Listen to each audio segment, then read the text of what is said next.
शुभ संध्या। आज की जूम चर्चा में आप सबका स्वागत है। आज का विषय है सिद्धांत और व्यवहार। इसके आधार पे हम उदाहरण संख्या 1070 से लेकर 1072 तक बात करेंगे। आज हम सिद्धांत और व्यवहार पर बात करेंगे।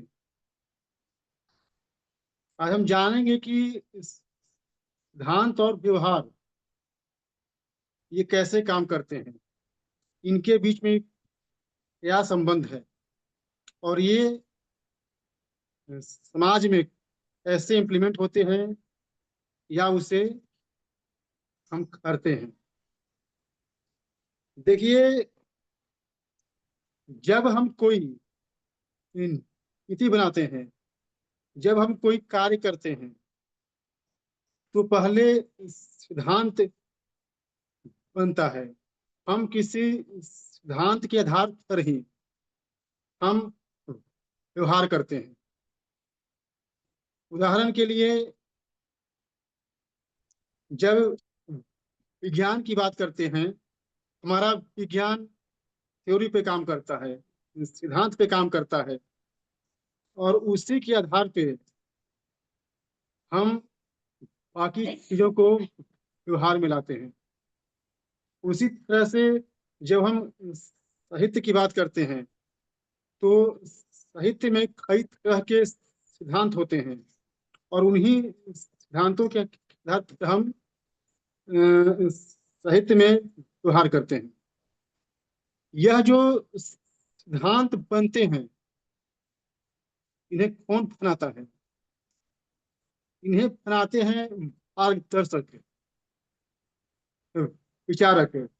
किसी विशेष विषय के विचारक, मार्गदर्शक या उसके एक्सपर्ट ऐसा काम करते हैं।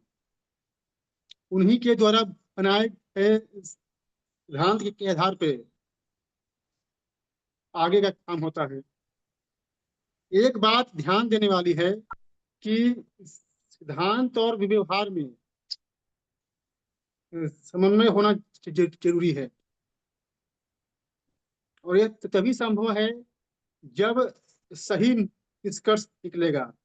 जब सही निष्कर्ष निकलेगा, यथार्थवादी निष्कर्ष निकलेगा, अभी जाकर उसे व्यवहार में हम ला सकते हैं। सिद्धांत ऐसा हो जो व्यवहारिक हो, यथार्थवादी हो, सच्चा हो। एक बात इसमें और जानने लायक है, जब हम समाज के परिप्रेक्ष्य में बात करते हैं, तो हमें देखना पड़ता है कि सिद्धांत ऐसे हो जो समाज में सबको मान्य हो। अति उच्च सिद्धांत, अति नैतिकतावादी सिद्धांत भी कभी कभी असफल हो जाते हैं। ऐसा बनाएं जो कि व्यवहारिक हो। देखिए, अगर हम बौद्ध और जैन धर्म की बात करते हैं, हम पाते हैं कि उनका सिद्धांत इतना कठोर था, इतना कठोरता थी कि आम जनता ने उसे अपने व्यवहार में नहीं ला पाए। इसी का कारण रहा कि बौद्ध और जैन धर्म उतना लोकप्रिय नहीं हो पाया, जबकि हमारा धर्म में सिद्धांत और व्यवहार दोनों का मेल था। तो हमें देखना पड़ेगा कि जब हम कोई सिद्धांत ला रहे हैं या कोई कानून बना रहे हैं या कोई नियम लागू कर रहे हैं, तो देखना पड़ेगा कि वह व्यवहारिक है कि नहीं। ऐसा ना हो कि सिद्धांत बना दिए और व्यवहार में लाना मुश्किल हो, तो वो किसी काम का नहीं रहता। अब आगे बढ़ते हैं। इसमें एक और बात कही गई है कि अगर कोई कार्य आपसी सहमति से हो, मान लिया कि दो व्यक्ति हैं, आपस में वह किसी बात पर सहमत हो गए, तो उनके बीच जो सहमति बनी है उसमें किसी तीसरे को हस्तक्षेप नहीं करना चाहिए, यहाँ तक कि राज्य और सरकार को भी नहीं। जैसे कि सौदेबाजी, शरीर का अंग को खरीदना बेचना, स्त्री पुरुष के बीच बने संबंध, ये ऐसे हैं कि जब ये सहमति से बनते हैं, तो अगर कोई तीसरा हस्तक्षेप करता है, चाहे वह राज्य या सरकार ही क्यों ना हो, यह गलत है। हमें इन बातों को ध्यान में रखना चाहिए। दुर्भाग्य यह है कि हमारे देश में ऐसे कितने कानून हैं जो कि आपसी सहमति से, जो आपसी सहमति है उसको मान नहीं करते। मान लिया कि मुझे अपनी किडनी बेचनी है और मैं किसी डॉक्टर से कांटेक्ट किया, लेकिन यहाँ पे सरकार हमें जेल में डाल देगी, क्योंकि हमें इसके लिए सरकार से अनुमति मांगनी पड़ेगी। या और भी इसी तरह की बातें हैं। तो हमें ये देखना है कि जो भी सहमति से कार्य होते हैं समाज में, उसमें हस्तक्षेप उचित नहीं है। एक बात और मैं कहना चाहता हूं कि जैसे आत्महत्या है, आत्महत्या का जो कानून है वह गलत है।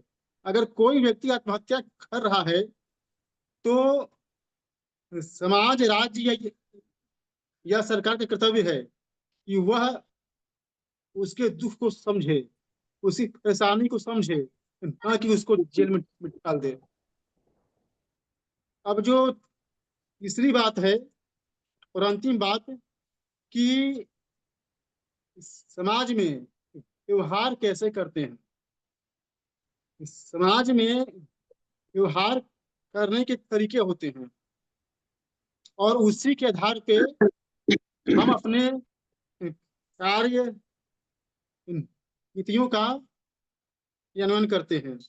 यह है सहभागिता, सहयोग, समर्थन, प्रशंसा, समीक्षा, आलोचना, विरोध और शत्रुता।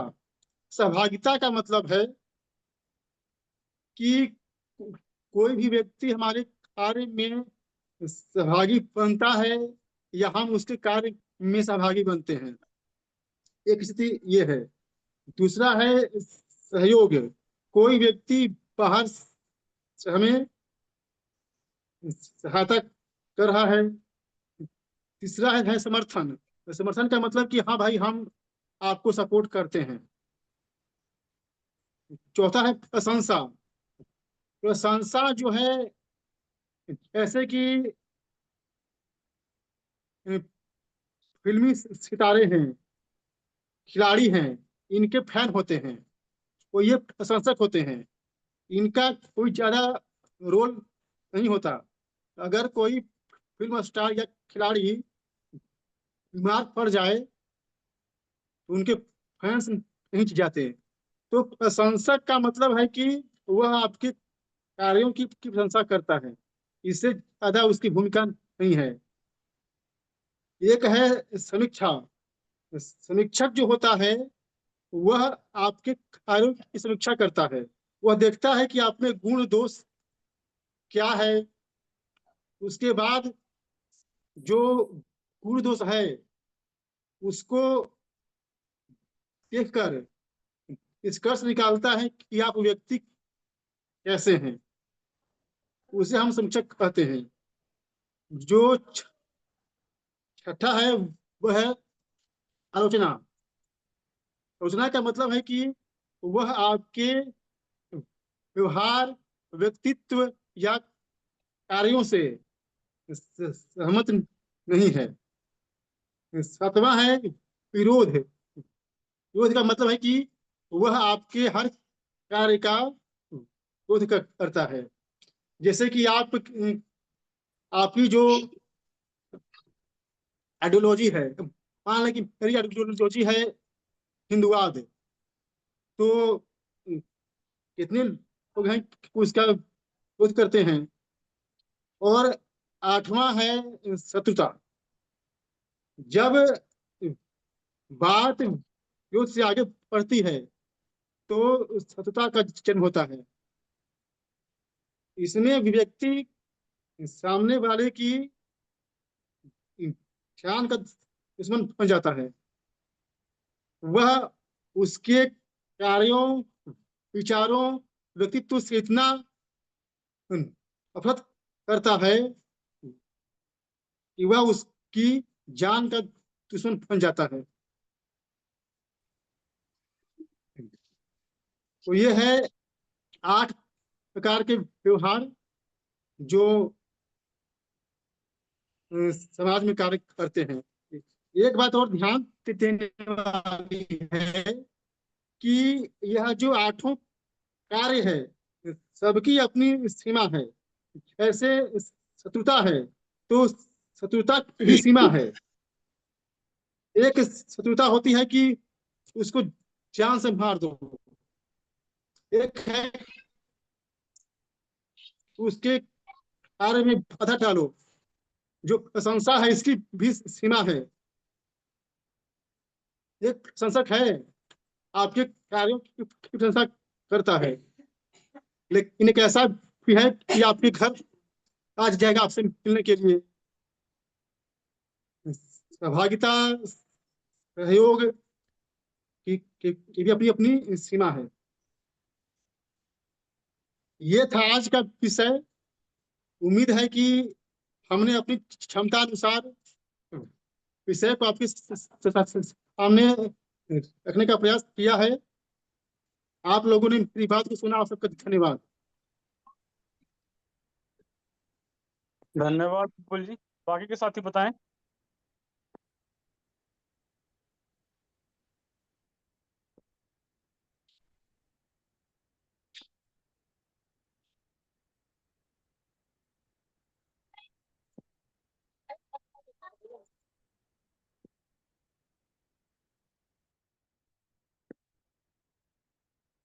कोई भी साथी शुरू करें।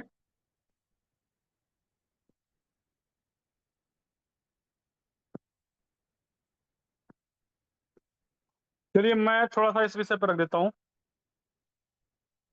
देखिए, जब सिद्धांत और व्यवहार की बात करते हैं तो मैं आपके सामने 2 एग्जाम्पल रखूंगा।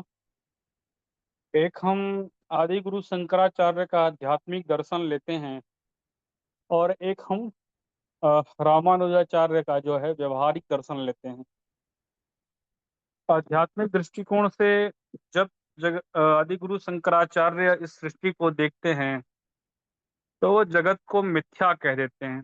असत नहीं कहते हैं, मिथ्या कह देते हैं, एक तरह से एक भ्रम कह देते हैं। और उनका तर्क ये आता है कि जैसे रात्रि में हम किसी रस्सी को देख लें तो वो रस्सी हमें सर्प के अनुसार उसके समान प्रतीत होती है, किंतु वो जो है वास्तव में है तो वो जो है रस्सी, वो सर्प नहीं है। तो ये हमारा भ्रम है, उन्होंने उसको माया कहा। इस पर जो है वो जो रामानुजाचार्य जो विशिष्टाद्वैत का सिद्धांत देते हैं तो बड़ी अच्छी बात कहते हैं कि ठीक है, मान लिया कि वो जो है सर्प नहीं है लेकिन रस्सी तो है, उसका अस्तित्व तो है। तो वो यही कहते हैं कि आप आध्यात्मिक दृष्टिकोण से, सैद्धांतिक दृष्टिकोण से भले ही ये कह लें कि ये जो सृष्टि, जो जगत है, ये जो भ्रम की स्थिति में है, लेकिन वास्तव में इसका अस्तित्व है और ये व्यवहारिक है। तो जब हम व्यवहारिक कहते हैं तो हमें व्यवस्था में तो व्यवहार का पालन करना ही पड़ता है। हम ये नहीं कह सकते कि हम लोग जीवात्मा हैं, कभी न मरने वाले हैं, तो हम लोग भोजन नहीं करेंगे। शरीर की तो आवश्यकता है भोजन। आध्यात्मिक स्तर पर देखेंगे तो चेतना के उस उच्चतम स्थिति पर जब आप देखते हैं तब आप कह सकते हैं कि शरीर तो जो है वो नश्वर है, आत्मा जन्मा विनाशी नित्य है। लेकिन आवश्यकता किसकी है? आवश्यकता भौतिक जगत की है और भौतिक जगत में जो कुछ होता है वह व्यवहारिक होता है। तो सिद्धांत जो है वह उच्च आदर्शवादी तो हो सकते हैं, किंतु व्यवस्था का जब निर्माण किया जाता है तो वो व्यवहारिक ही की जाती है। इसको हम एक और एग्जांपल से समझें अगर, तो मैंने अभी कुछ दिन पहले भी कहा था कि हम भले ही 3 तरह के कार्य की बात करते हैं, नैतिक, अनैतिक और अपराध। लेकिन अनैतिक भी जो है जब हम ईश्वरीय व्यवस्था में देखते हैं, तो वहाँ पर नैतिक अनैतिक जैसा कुछ रह ही नहीं जाता है, अपराध और अनैतिक जैसा। वहाँ तो पाप और पुण्य शेष रह जाता है। वहाँ पर तो अनैतिक कार्य को, अकर्मण्यता को भी जो है, उसे एक तरह से जो है अपराध की श्रेणी में रखा गया है, उसका भी दंड भुगतना पड़ता है। ये ऐसा ही है कि अगर मैं कुछ ना करूँ, मैं पड़ा रहूँ, तो भले ही मैं कुछ कर्म तो नहीं कर रहा हूँ, अकर्म कहलाएगा, दुष्कर्म तो नहीं कहलाएगा, लेकिन शरीर की तो दुर्गति होगी ही ना। तो उन्नति के लिए प्रयास करना पड़ता है। जब व्यवहारिक जगत की बात आती है, तो वहाँ पर व्यवहार में आपको क्रिया करनी ही पड़ेगी, आपको उठना ही पड़ेगा। ऐसे ही जब हम न्याय व्यवस्था की बात करते हैं, तो हम लोग कहते हैं कि ईश्वर उन कर्मों का भी दंड देता है जिसका न्यायालय नहीं दे पाती है। तो कल ही मेरी एक साथी से बात हो रही थी, वो शास्त्रों के अनुसार, वेदों के अनुसार, ईश्वर के अनुसार व्यवस्था लागू करने की बात कर रहे थे। तब मैंने उनसे एक प्रश्न पूछा कि ठीक है, मान लेते हैं, लेकिन मैंने चोरी की और उसका प्रमाण ना मिले, तो न्यायालय तो मुझे जो है अपराधी घोषित नहीं कर सकता है ना किसी भी तरह से। न्यायालय का तो काम है कि जब वो जो प्रमाण मिलेगा, तभी वो मुझे दंडित कर सकता है। और ईश्वर मुझे तब भी दंडित करेगा जब मेरे मेरे विरुद्ध कोई प्रमाण न हो, न्यायालय में सिद्ध न भी हो पाए। तो जब हम मानवीय दृष्टिकोण से देखते हैं, तो व्यवस्था को व्यवहारिक ही बनाना पड़ता है। हम जब व्यवस्था की बात कर रहे हैं, तो वहां पर दोनों पक्ष हैं, आस्तिक भी हैं और नास्तिक भी हैं। हम ये कह दें कि केवल आस्तिकों के लिए व्यवस्था बनेगी, वो भी उचित नहीं है। जब दोनों पक्ष हैं, तो दोनों पक्षों के लिए बनेगी। इसीलिए सिद्धांत और व्यवहार में जो है अंतर होता है। हम उम्र की ही बात करते हैं कि हमने एक सिद्धांत बना दिया कि हमारी जो वर्णाश्रम व्यवस्था है, उसमें चार हमने 25-25 वर्ष का घोषित कर दिया, चारों आश्रम। लेकिन अब जो व्यवहारिक तो है नहीं, क्योंकि अब तो वो जो आयु है वो 72 वर्ष रह गई है। तो 72 वर्ष रह गई है, तो आप 18-18 वर्ष कर लीजिए। तो इसीलिए जो सिद्धांत है, अगर वो व्यवहारिक ना हो, तो व्यवहार के अनुसार नए सिद्धांतों का निर्माण किया जा सकता है। कोई भी ऐसी व्यवस्था जिसमें सिद्धांत और व्यवहार के मध्य दूरी जितनी अधिक होगी, उतना उसको प्रैक्टिकली लागू करने में प्रॉब्लम होगी। अर्थात वो व्यवस्था कभी भी जो है सफल नहीं हो पाएगी। और जितना सिद्धांत और व्यवहार के मध्य दूरी कम होगी, वो व्यवस्था उतनी ही सफल होगी। आज यही स्थिति हमारी न्यायालय की है, हमारी जुडिशरी की है, जो बहुत अधिक सैद्धांतिक बनते हैं कि हमें समाज का उत्थान करना है, हमें जन कल्याण करना है, और उस परिस्थिति में न्याय और सुरक्षा छूट जा रहा है। क्योंकि व्यवहारिक दृष्टिकोण में उनका काम कुछ और है, लेकिन सैद्धांतिक दृष्टिकोण में वो जन कल्याण को लेकर चल रहे हैं, वो छुआछूत को लेकर के चल रहे हैं, बहुत सारी चीजें करते हैं। इस काम में होता है क्या है, उनके ऊपर बर्डन ज्यादा हो गया। तो व्यवहार क्या कहता है? व्यवहार कहता है कि आप अपनी क्षमता के अनुसार काम करिए। और आप सैद्धांतिक बने हुए हैं कि हम सब कुछ करेंगे, और आपकी क्षमता उतनी है ही नहीं। अगर मेरी क्षमता 10 किलो ही उठाने की है और मैं ये कहूँ कि नहीं नहीं मैं तो 20 किलो उठा लूंगा, तो व्यवहारिक बात नहीं है। तो व्यवहार बड़ा महत्वपूर्ण होता है। व्यवस्था के निर्माण में व्यवहार और सिद्धांत, इन दोनों के मध्य दूरी जो है कम होनी चाहिए। इसीलिए आध्यात्मिक मार्ग और व्यवहारिक मार्ग, ये दोनों बिल्कुल अलग अलग हो जाते हैं। ये व्यवस्था में हम लोगों को ध्यान देना चाहिए। इसमें जो दूसरा कोटेशन है, वो जो कहता है आपसी सहमति के पे जो संबंध बनते हैं, उसमें अनैतिकता हो सकती है जो आपसी सहमति से बनते हैं। शोषण हो सकता है, किसी की मजबूरी का लाभ उठा करके जो है वो कोई पद प्राप्त कर लेता है, या उसका शोषण कर लेता है, शारीरिक संबंध बना लेता है, या कम वेतन में काम करवा लेता है। लेकिन वहां दोनों की आपसी सहमति है, वहां तीसरे को हस्तक्षेप इसलिए नहीं करना चाहिए, क्योंकि दोनों की कुछ ना कुछ आवश्यकता तो जुड़ी हुई है, और दोनों ही अपनी आवश्यकताओं की पूर्ति कर रहे हैं। तो ऐसी परिस्थिति में उसमें अत्यधिक हस्तक्षेप करने की आवश्यकता नहीं है। आज जो हमारी समाज व्यवस्था है, वह राज्य के इसी हस्तक्षेप का परिणाम जो है, उसका हमको अपनी न्यायिक व्यवस्था में दिखाई देता है, उसके दुष्परिणाम दिखाई दे रहे हैं।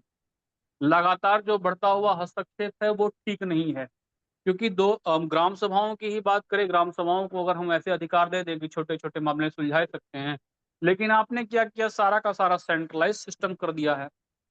तो जो सेंट्रलाइज़ सिस्टम कर दिया है, तो जहाँ पर आपसी सहमति बन सकती है, वहाँ पर भी नहीं बन पा रही है, क्योंकि आप किसी को विशेष अधिकार दे करके वर्ग संघर्ष पैदा करने की स्थिति भी पैदा कर दे रहे हैं। तो वहाँ सहमति होगी कहाँ? सहमति तो वहाँ होगी, जहाँ दोनों पक्ष जो है एक सीमा पर जाकर के संतुष्ट हो जाएँ। उन्हें पता है कि कोर्ट में जाएँगे तो 10 साल, 20 साल केस चलेगा और बाहर रहे तो दोनों जो है कुछ समय में ही सेटलमेंट कर लेंगे। तो वहाँ पर तो ज़्यादा उनका नुकसान दिखाई देता है। लेकिन व्यवस्था ऐसी उस व्यक्ति को बढ़ा-चढ़ा देती है, आप जाएँगे किसी वकील के पास ही तो वही जो है आपको पहले तो खूब बढ़ा-चढ़ा देगा और बाद में आपको ऐसा महसूस होगा कि आप फँस गए। यानी आप पहले सेटलमेंट कर सकते थे, लेकिन अब आप फँसते चले जाते हैं। तो यहाँ पर अगर 2 व्यक्ति सहमति से कुछ कर ले रहे हैं, तो वहाँ पर न्यायालय की या किसी व्यवस्था की कोई आवश्यकता नहीं है हस्तक्षेप करने की। प्राथमिक इसके दृष्टिकोण में हमको यही करना चाहिए कि 2 व्यक्ति सहमति से वो जो है जो भी उस सहमति से करते हैं वो ठीक है। अगर उसमें शोषण है या अनैतिक है तो उसके लिए व्यवस्था का निर्माण कर किया जा सकता है। समाज अपनी सामाजिक व्यवस्थाएँ बनाता है। समाज ऐसी व्यवस्था अवश्य बना सकता है जिसमें किसी का शोषण ना हो, आर्थिक ना हो, सामाजिक ना हो, शारीरिक ना हो, मानसिक ना हो। लेकिन उसमें संवैधानिक हस्तक्षेप या किसी अन्य व्यवस्था का प्रत्यक्ष रूप से हस्तक्षेप वो ठीक नहीं दिखाई देता है। एक जो अंतिम जो कोटेशन है इसमें से, इसमें 8 तरह के व्यवहार बताए गए हैं। इन 8 व्यवहारों पर तो जो है विपिन जी ने अच्छी बात रखी है और हम लोगों की एक दिन चर्चा भी हुई थी। सिर्फ़ इसमें मेरा एक प्रश्न रहेगा, कोई भी साथी जो है अगर उसका उत्तर देना चाहेंगे, तो दे सकते हैं, आगे भी ये चर्चा चलेगी। मेरा प्रश्न सिर्फ़ यही है, क्या निंदा और आलोचना में भी कुछ अंतर है या नहीं है? इसके साथ मैं अपनी बात को समाप्त कर सकता हूँ और बाकी के साथी बताएँ।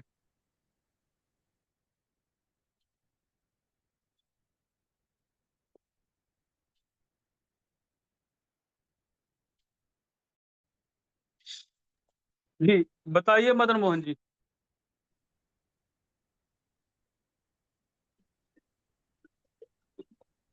नमस्कार जी। जी, बताइए आदरणीय। मैं आपकी चर्चा बहुत ध्यान से सुन रहा था और विजय जी ने बहुत अच्छा विषय को रखा। अब हम आज के संदर्भ में देखें तो ये ग्लोबलाइजेशन के नाम पर पैसे के बल पर जो व्यवस्था चल रही है कि अमेरिका जो है हांगकांग के निकट एक फोर्ट खरीद लेता है $25 बिलियन में। उसको आप क्या कहेंगे? यदि हांगकांग और अमेरिका की मर्ज़ी से उसने खरीदा है, तो बाकी सबके हित को इग्नोर करने की उनको कहाँ तक अथॉरिटी होनी चाहिए, हांगकांग को और अमेरिका को, और बाकी सारे पड़ोसियों को क्या मूक दर्शक बने रहना चाहिए? इस पर मैं आपके विचार जो है जानना चाहूँगा। जी, जी, मुझे लगता है कि दोनों स्वतंत्र राष्ट्र हैं और एक स्वतंत्र राष्ट्र को अपनी नीतियाँ बनाने का अधिकार है। जैसे यूक्रेन अगर नाटो में शामिल होना चाहता था, तो न्यायिक दृष्टिकोण से देखा जाए, तो न्याय के दृष्टिकोण से यूक्रेन का पक्ष मजबूत है और व्यावहारिक दृष्टिकोण से देखा जाए, तो रूस के लिए समस्या है। तो यहाँ पर जो है न्याय और व्यवहार में जो है, जब हम देखते हैं, तो न्यायिक दृष्टिकोण से हांगकांग और अमेरिका दोनों स्वतंत्र स्वतंत्र राष्ट्र हैं, दोनों अपनी नीति बना सकते हैं। लेकिन व्यावहारिक दृष्टिकोण से देखा जाए तो जिन देशों को समस्या होगी, वो प्रत्यक्ष रूप से उसमें कोई कार्रवाई नहीं कर सकते हैं। अप्रत्यक्ष रूप से दबाव बनाने का प्रयास कर सकते हैं, चीन कोशिश करेगा, भारत करेगा, तो वहाँ डिप्लोमेसी आप कर सकते हैं, उससे अधिक आपके हाथ में कुछ नहीं है। तो कहीं न कहीं पड़ोसियों की भी यदि पक्ष को रख कर निर्णय लेने की ये व्यवस्था बनाई जाए, जो विषय पड़ोसियों को भी डिस्टर्ब कर सकते हैं, तो ज़्यादा ज़रूरी है या नहीं? नहीं, मुझे लगता है कि इसमें कूटनीतिक समाधान निकाला जा सकता है, अपने पक्ष में लेने का प्रयास किया जाए। यही हम लोग कर सकते हैं। आक्रमण तो आप नहीं कर सकते हैं किसी स्वतंत्र देश पर। आक आक्रमण करने को नहीं कह रहे, लेकिन निर्णय लेने से पहले जो जी विषय पड़ोसियों को डिस्टर्ब करता है, तो उसमें जी ग्राम सभा की तरह एक इंटरनेशनल बॉडी बनाकर उस विषय पर चर्चा होनी चाहिए, तभी वो जी मान्य होना चाहिए। जी जी, सहमत हूं मैं। कोई और साथी बताएं, या आपको कुछ मदन जी और बात रखनी है तो रख सकते हैं।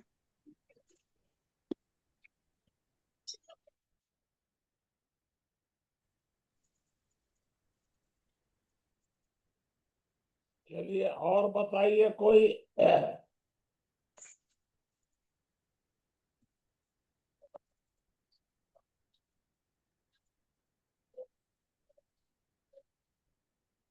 किसी को अगर कोई बात पूछनी हो, कहनी हो।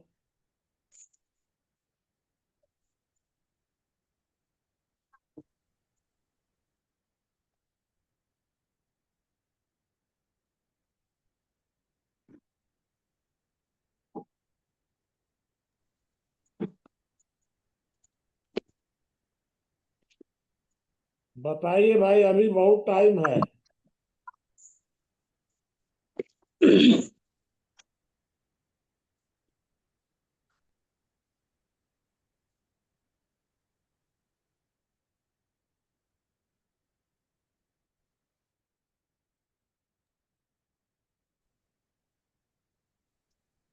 बबलू जी, आपको कुछ रखना है तो रख सकते हैं। थोड़ा अभी मैं सुन रहा हूँ, थोड़ी देर में रखूंगा। जी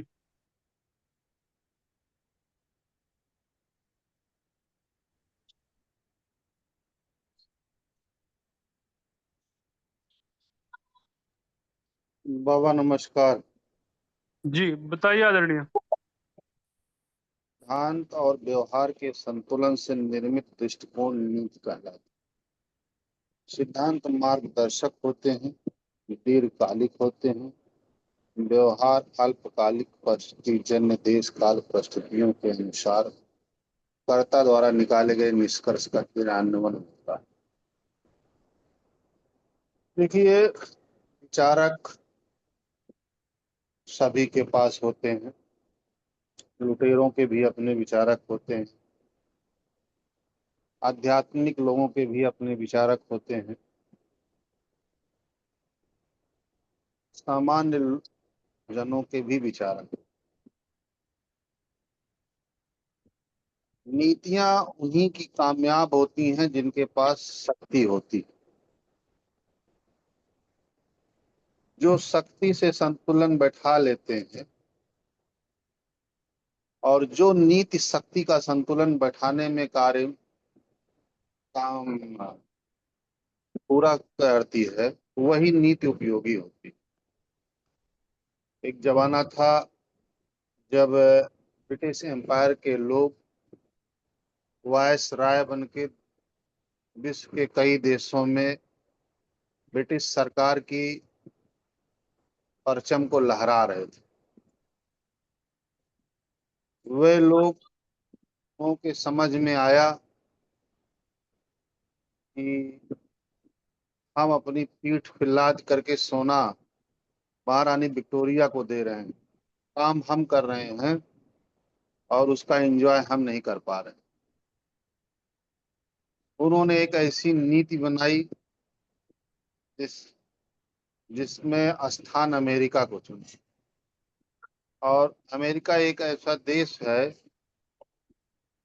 जहां पर ये लोग बसे और ये अमेरिकी हो गए। खुद को इन्होंने अमेरिकी कह दिया, जबकि ये यहूदियों से भी कम अधिकार रखते हैं अमेरिका में। यहूदियों का तो अपना धार्मिक स्थल है, अपनी जमीन है। इनका अपना कुछ नहीं था अमेरिका में। वह अश्वेत लोगों का देश था, सीधे साधे लोगों का देश था। लेकिन ये वहां पहुंचे और अपनी नीति के आधार पर एक फैसला लिया कि अब उपनिवेशवाद खत्म होगा और पूंजीवाद से दुनिया को लूटा जाएगा। और वह उस नीति पर आज तक कायम है, जिससे उन्होंने कागज के नोटों को प्रचलन में लाया, लोकतंत्र को प्रचलन में लाया। दुनिया के अनेक देशों पर वे आज काबिज हैं। एक जमाना था जब हम देखते थे कि बंगाल में मीर जाफर को सत्ता से हटा करके अंग्रेजों ने बंगाल पे कब्जा किया था। आज जो है बंगाल में तख्ता पलट करके वहां अपना कठमुल्ला मीर जाफर बैठा दिया गया है। नेपाल के लोकतंत्र को हटा करके वहां अपना आदमी बैठा दिए हैं। पाकिस्तान में उनका है ही है, तो भारत को चारों तरफ से वो घेरे हुए हैं। आज भारत राजस्थान के उन क्षत्रियों की तरह और मराठा के दक्खन के उन क्षत्रपों की तरह रह गया है जिसकी वो सिर्फ प्रशंसा कर रहे हैं, बाकी लूटना उसे भी चाहते हैं। उनकी नीति कामयाब है आज की डेट। उनकी नीति के सामने और कोई नीति टिक नहीं रही। क्यों नहीं टिक रही है? क्योंकि जो नीति हमारे देश की थी कि हम जो है अपने यहाँ से श्रमिक भेजेंगे इंजीनियर के रूप में, डॉक्टर के रूप में पूरी दुनिया को, उस नीति पे आगे बहुत तेजी से नहीं बढ़ पाए और उसकी गति इतनी धीमी रही कि आज हमें दुनिया के प्रमुख कंपनियों पे कब्जा कर लेना चाहिए था, लेकिन गति धीमी होने की वजह से आज हमारी नीति ध्वस्त हो गई। तो आपकी नीति तभी कामयाब हो सकती है जब आप उसके ऊपर पूरे मन से अच्छे गति से काम करते हैं। आपसी सहमति के आधार पर किए गए किसी कार्य कि किसी अन्य को समीक्षा नहीं करनी चाहिए। अब दो आदमी आपसी सहमति के आधार पर कोई कार्य कर रहे हैं, यदि हमको कोई नुकसान नहीं है उसमें तो हमें समीक्षा करने की कोई जरूरत नहीं। लेकिन यदि हम कहीं से भी प्रभावित हो रहे हैं तो हमें ध्यान देना चाहिए। किसी दूसरे के व्यवहार के आधार पर आकलन की 8 स्थितियां उत्पन्न होती हैं: सहभागिता, सहयोग, समर्थन, प्रशंसा, समीक्षा, आलोचना, विरोध, शत्रुता। तो बिल्कुल सही बात है, ऐसी स्थितियां उत्पन्न होती हैं और इन स्थितियों को हम लोग गाहे बेगाहे करते रहते हैं। यह सामान्य जन इनसे प्रभावित होते रहते हैं। धन्यवाद।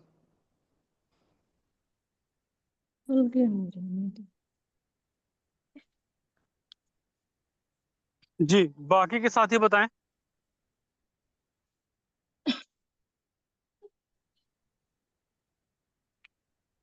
जी, आदरणीय मोहन गुप्ता जी कुछ कहना चाह रहे हैं। हेलो, सभी विद्वद्जन साथियों का अभिवादन है। आज का जो विषय हम लोगों का चर्चा का चल रहा है वो सिद्धांत और व्यवहार। जो भी सिद्धांत जो बनता है वो चिंतन मंथन करके कुछ निष्कर्ष निकाल करके और उसको लिपिबद्ध किया जाता है। लेकिन जब व्यवहार में वो आता है, उस व्यवहार में वो कर्म के रूप में करना पड़ता है, जिसमें कि कहीं कहीं उसमें समस्या भी उत्पन्न होता है। तो एक तो हम देखते हैं कि जो विज्ञान के रूप में सिद्धांत होता है, जो चाहे गणितीय होता है या भौतिकी, केमिस्ट्री जैसा भी है, तो इन सबों में हम समझते हैं कि सिद्धांत और व्यवहार में वैसा फर्क नहीं होता है। क्योंकि जो सिद्धांत बना हुआ है अगर उसके हिसाब से क्रिया नहीं होगी तो वो फिर परिणाम जो है वो नहीं देता है। लेकिन जो समाज विज्ञान है, इस समाज विज्ञान में जो भी सिद्धांत बनता है वो चेतनशील प्राणियों के लिए बनता है, वो जीव होते हैं। और उस सिद्धांत को जब व्यवहार के रूप में क्रियाशील करना पड़ता है, तो वहां पर जो है कुछ न कुछ उस समय काल और परिस्थिति के अनुसार अल्पकाल के लिए समस्या के समाधान के लिए कुछ न कुछ उसमें थोड़ा बहुत जो है परिवर्तन करके आगे चलता है, लेकिन मूल रूप से वो सिद्धांत के घेरे में ही घूमता है। जैसे कि अगर हम देखते हैं कि अगर परिवार के लिए कोई नियम कानून हम बनाते हैं, तब जो है पुरानी परंपरा के हिसाब से और आधुनिक के हिसाब से उसमें कुछ समय के गैप के हिसाब से कुछ जो है समस्याएं पैदा होती है, तो उसमें कुछ सुधार भी करना पड़ता है। अब जो कभी कभी रहता है कि बहुत ही उच्च सिद्धांत बना दिया जाता है, तो बहुत जब उच्च सिद्धांत बना दिया जाता है, उस सिद्धांत के चलते कभी कभी जो है टूटन आ जाता है। अब जो हम भारतीय सनातन में भी देखते हैं कि अगर इससे बौद्ध अलग हुए, जैन धर्म अलग हुआ, सिख हुए, तो ये सब जो है वो कहीं ना कहीं बहुत सख्त नियम कानून के हिसाब से ही, उच्च आदर्श के हिसाब से ही एक पंथ जो है, संप्रदाय जो है वो अलग हो जाता है। कभी कभी उच्च आदर्श के चलते ही घर से, परिवार में भी टूटन हो जाता है। तो हमें जो सिद्धांत है उसमें समयानुसार जो है मूल प्रवृत्ति को रखते हुए और कुछ जो है वो सहमति बनाकर और टूटन से बचना चाहिए परिवार को, और इसको टूटने नहीं देना चाहिए। अब हम देखते हैं कि मांसाहार है, शाकाहार है, इस पर ही है कि अगर आप ज्यादा सख्त हो जाएंगे तो उसमें फिर दिक्कत आने लगती है। तो इस प्रकार की परिस्थितियों में जो समाज विज्ञान में है, तो वहां तक जहां भी हो, परिवार हित हो, समाज हित हो, जनहित हो, उसको ध्यान में रखते हुए सिद्धांत और व्यवहार में एक ऐसी नीति का निर्धारण होना चाहिए ताकि टूटन न हो और समझदारी से जो है वो सिद्धांत भी क्रियाशील हो और व्यवहारिक में भी उसका उपयोग हो सके। दूसरी बात जो है कि आपस में जो है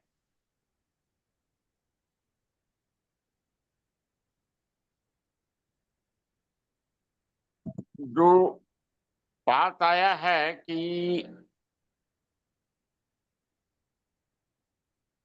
ये आपसी सहमति के आधार पर, आपसी सहमति के आधार पर अगर कोई आपस में संबंध बनता है तो उसमें किसी तीसरे पक्ष को व्यवधान उत्पन्न नहीं करना चाहिए। तो अगर आपसी सहमति से और कोई प्रेम विवाह कर लेता है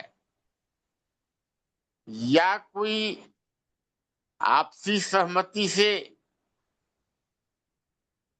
किसी के साथ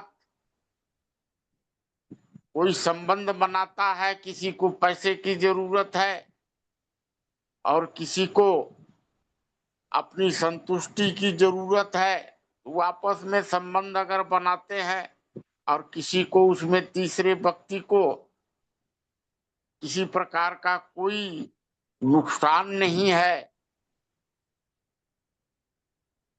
समाज को किसी प्रकार का नुकसान नहीं है, तो उनकी खुशियों में हम बाधा नहीं बन सकते हैं। उसको हम अनैतिक या असामाजिक कार्य कर सकते हैं। इसके लिए हम उसको समझाइश कर सकते हैं, लेकिन हम उसकी स्वतंत्रता में बाधा नहीं बन सकते हैं। लेकिन आज का जो संवैधानिक प्रक्रिया है, उस प्रक्रिया में हर एक जगह जो है वो कानून का एक डंडा जो है उस पर रखा हुआ है, जो कि अगर जो आवश्यकताएं हैं अगर उसकी पूर्ति नहीं होगी और कानूनी डंडा रखा रहेगा तो फिर वो समाज में विकृति भी फैलती है और फिर उससे आपराधिक गतिविधि होने लगती है। तो जहां तक हम आपराधिक गतिविधि को जो लिखते हैं उसको छोड़कर अगर जैसे श्रम शोषण हो जाता है, आपसी संबंध से चरित्र पतन हो जाता है, भ्रष्टाचार है, आर्थिक असमानताएं होती हैं, इस प्रकार की क्रिया जो है वो आवश्यकता के अनुसार और समझौता के अनुसार से चलते रहता है। इसमें जो है समाज को बीच में समझाइश का काम होना चाहिए ताकि संतुलन जो है सो बना रहे। और जहां तक जो तीसरी बात है कि सहभागिता है, सहयोग है, आलोचना है, समीक्षा है, समर्थन है, शत्रुता है, तो ये सारी बातें जो हैं वो सामने वाले का जैसा भी व्यवहार रहता है उसके हिसाब से बदलते रहता है। जैसे अगर भारतीय जनता पार्टी के या किसी भी पार्टी के जो सदस्य हैं तो बराबर के सब हिस्सेदार हैं तो वो सहभागी हो जाते हैं, लेकिन उसी में अगर कोई गठबंधन से जुड़ा हुआ होता है तो वह सहयोगी के रूप में होता है। उसी में कोई गठबंधन में नहीं होता है लेकिन बाहर से समर्थन देता है तो समर्थक हो जाता है।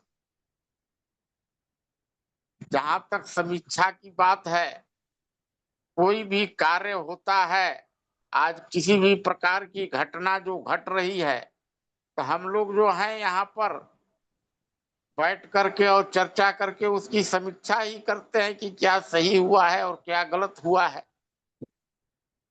और जहां तक जो आदरणीय ब्रजेश जी ने आलोचना और निंदा की बात रखी, तो हम समझते हैं कि अगर आलोचना जो है कोई व्यक्ति, कोई संस्था, कोई संगठन कोई कार्य करता है और उसकी जो भी गुण दोष है उसको अगर हम दोष को केवल निकालते हैं तो आलोचना होता है। लेकिन अगर हम दोष को निकालने में अगर उसमें हमारी भाव अगर ईर्ष्या और द्वेष की रहती है तब हम उसको निंदा की श्रेणी में रख सकते हैं। जहां तक हमारी जो अपना सोच है और बाकी जो है और हमारे अभी विद्वत साथी हैं जो इस पर अपनी बात को रखेंगे, मैं अपनी बात को यहीं पर विराम देता हूं। धन्यवाद। धन्यवाद आदरणीय। चलिए बाकी अब के मैं सब बता दूं आपको। जी बाबा जी आप बता दीजिए। आज का विषय बहुत क्लियर है एकदम, मतलब इसमें कोई बहुत अधिक बोलने की जगह नहीं है। सिद्धांत और व्यवहार, यदि इन दोनों में दूरी होगी तो आपको अड़चन आएगी। या तो आपको सिद्धांत से समझौता करना चाहिए या व्यवहार से करना चाहिए। अब मैं आपको इसको अपने अनुभव से बताऊं। बचपन में मैंने यह बात सुन रखी थी कि जड़ जोरू जमीन, ये तीन विवाद के कारण होते हैं। जड़ जोरू जमीन। बचपन में हम लोगों ने, मेरे दादाजी जीवित थे उस समय, तो हम लोगों ने ये तय किया पूरे परिवार में बैठ करके, उस समय जब मेरा बाल्यकाल था, क्यों ना हम लोग जड़ जोरू जमीन इन तीन झगड़े को खत्म कर दें अपने परिवार में, आराम से चलेगा। और सबने बैठ करके पूरे परिवार ने तय किया, जड़ जोरू जमीन तीनों झगड़ा खत्म करो। हम लोगों ने बदलाव क्या किया? सिर्फ एक बदलाव किया, संपत्ति सबकी ज्वाइंट होगी, परिवार सबका ज्वाइंट होगा, कोई किसी की पत्नी नहीं होगी, परिवार की सहमति से होगा सब। बस एक बदलाव किया गया, केवल बच्चे पूरे परिवार के होंगे। कोई व्यक्ति दावा नहीं कर सकता है कि ये बच्चे मेरे हैं। अब बच्चा अगर छोटा है, मां के साथ रहेगा।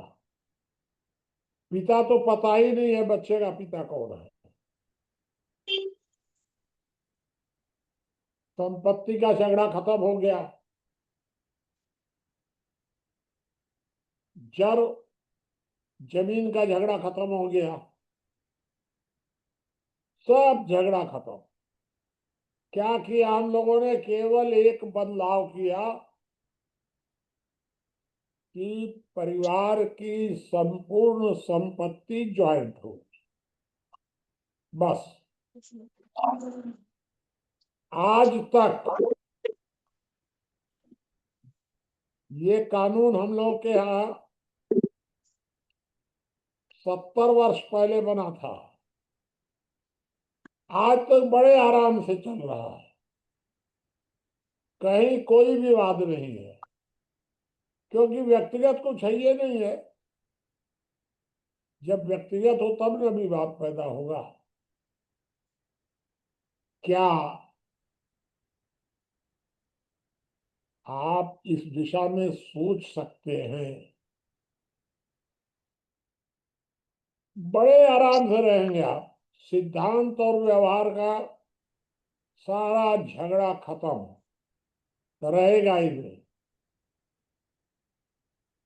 लेकिन भाई कुछ नया करना तो पड़ेगा। ये एक बात मैंने आपको बताई कि जड़ जोरू जमीन तीन को ज्वाइंट कर दीजिए और जीवन भर सुख से रहिए। इसी तरह इस कोटेशन में जो लिखा गया है कि आप 8 स्थिति को पहचान करके रहिए। शत्रु और विरोधी दो शब्द हैं। हमेशा शत्रु और विरोधी को अलग अलग रखिए। अगर आपने विरोधी को शत्रु बना दिया, आप परेशान हो जाएंगे, गलती करेंगे। विरोधी को मित्र बनाइए। जब आप विरोधी को मित्र बनाएंगे, तब आप शत्रु से लड़ पाएंगे। बड़ी साधारण सी बात है, लेकिन भाई यह बात आपको समझनी तो पड़ेगी। आज तक के पूरे जीवन में मैंने कभी भी विरोधी और शत्रु इनको अलग अलग पहचानने में भूल नहीं की, कभी नहीं की, आज तक नहीं की।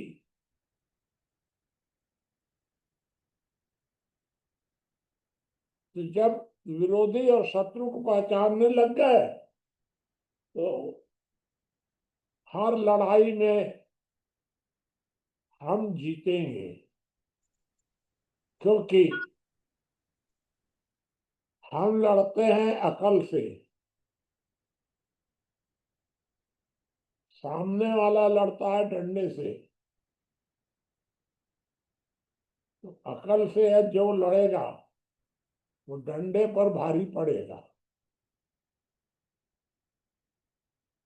ये जो दो तीन कोटेशंस हैं, ये बड़े महत्व के हैं। अगर आप ये आज के जो कोटेशंस हैं, आज जो चर्चा है, इस चर्चा को आप गंभीरता से विचार कर लें तो आपको सारा संकट खत्म हो जाएगा। ये मैंने आपको सामान्य स्थिति बताई है। आप कई लोगों के प्रश्न अनुत्तरित हैं। अभी मदन मोहन जी कुछ पूछ रहे थे उस समय, तो उनको रोका गया था। मदन आर्य जी भी कुछ पूछना चाहते थे, और बाकी भी और साथी जो कुछ कोई बात पूछना चाहेंगे, आप पूछ लीजिएगा, हम आपको बताने की कोशिश करेंगे। चलिए, आप पूछिए कोई बात।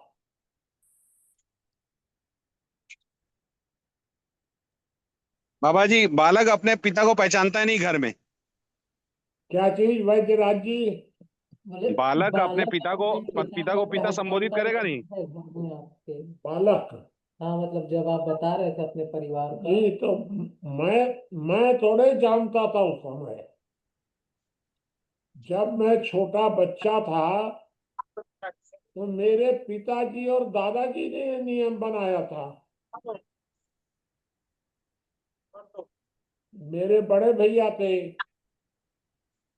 उन लोगों ने नियम बनाया, मैं भी सुना। इतनी सी बात थी बस। नहीं तो बालक पिता को पिता संबोधित करेगा नहीं करेगा। नहीं, अगर मुझे समझ में आता कि गलत हो रहा है, मैं भी अपनी बात कहता, लेकिन मैं तो समझ रहा था कि जो हो रहा है ठीक हो रहा है।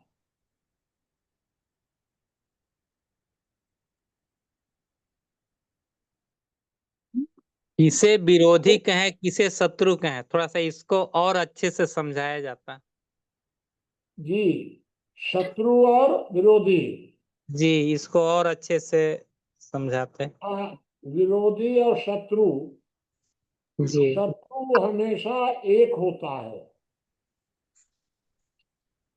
अगर आपने शत्रु दो कर लिए तो आप जीत नहीं सकेंगे। विरोधी कई हो सकते हैं, एक नहीं। जैसे आपको मैं बताऊं हम्म। कि रामानुजगंज में, चूंकि आप रामानुजगंज के हैं इसलिए मैं आपको बता देता हूं। जी। रामानुजगंज में मैंने बचपन में ही रमन से समझौता किया। जी। रमन अग्रवाल जी। तो अभी चेयरमैन हैं उसके नगर पालिका के। उनसे जी। मैंने बचपन में ही आकर के समझौता कर लिया। हम कहे भाई काहे को लड़े, तुम्हारे दादाजी और हमारे दादाजी के बीच में विवाद हुआ था, सैद्धांतिक विवाद हुआ था। हम्म। हमारे दादाजी ठीक थे, तुम्हारे दादाजी ठीक होंगे, रहे होंगे, हटा जाने तो कहा, क्या मतलब है लड़ने से हम लोगों को। हम्म। तो बचपन में मैंने खुद जाकर समझौता किया हूं। हम्म। ये वास्तविक रणनीति होती है।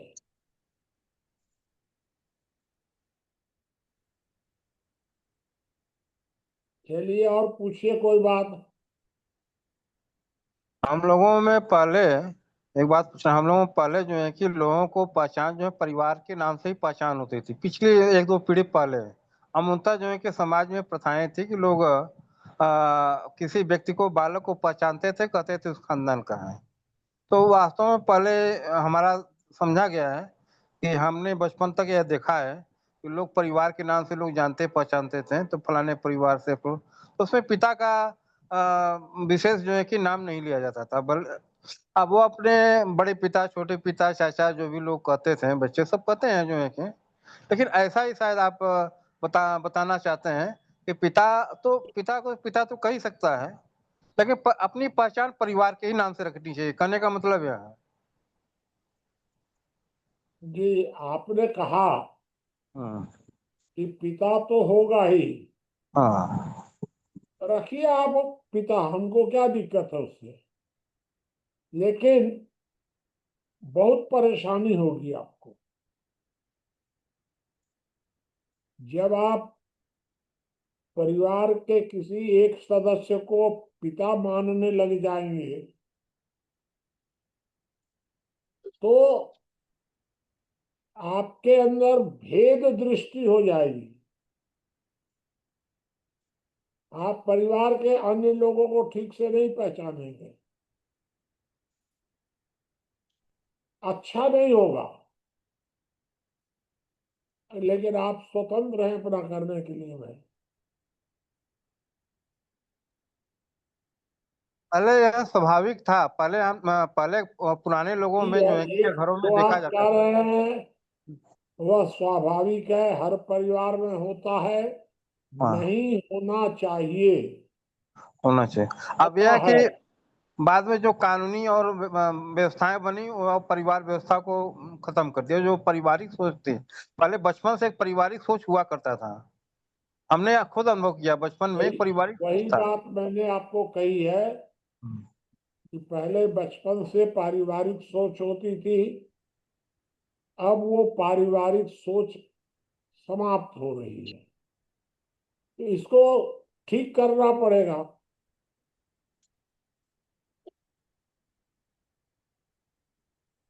चलिए अच्छा, और बताइए कोई। हाँ मदन जी कुछ।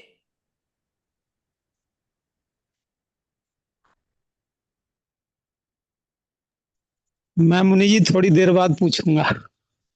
हाँ ठीक है। बाबा जी, मेरा एक प्रश्न है। हाँ क्या प्रतिद्वंदी और प्रतिस्पर्धी में कोई अंतर है? देखिए, प्रतिद्वंदी और प्रतिस्पर्धी मेरे हिसाब से कोई विशेष अंतर नहीं है। होगा तो हो सकता है थोड़ा अंतर हो, लेकिन हम इसको ज्यादा अंतर नहीं समझते हैं। अमेरिका वर्तमान समय में हमारा प्रतिद्वंदी भी है, प्रतिस्पर्धी भी है।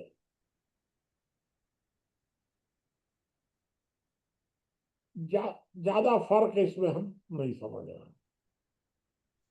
जी प्रतिस्पर्धी वन टाइम पासवर्ड है, प्रतिद्वंद्वी तो परमानेंट एसेट है।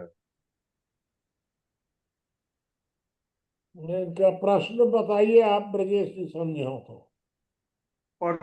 प्रतिद्वंद्वी बार बार द्वंद्व होते रहता है, बार बार लड़ाई रहती है, परमानेंट।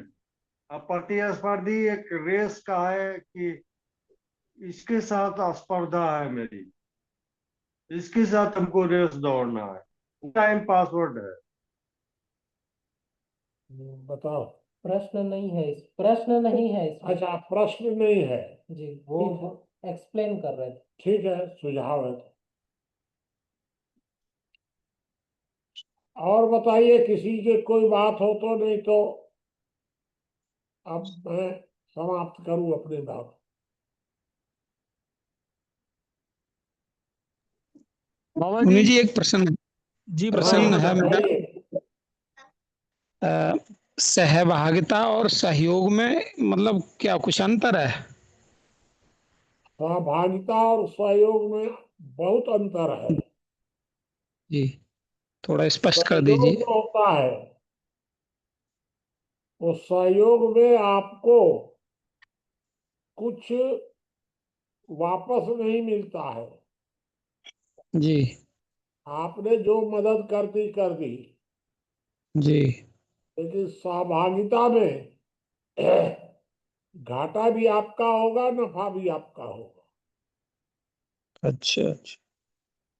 सहभागिता में जी अभी जो आप हैं, आप हमारे इस कार्यक्रम में सहभागी हैं, जी सहयोगी नहीं हैं। जी सहभागी मतलब होता है पार्टनर। जी सहयोगी को अंग्रेजी में कहते हैं हेल्पर। अच्छा जी।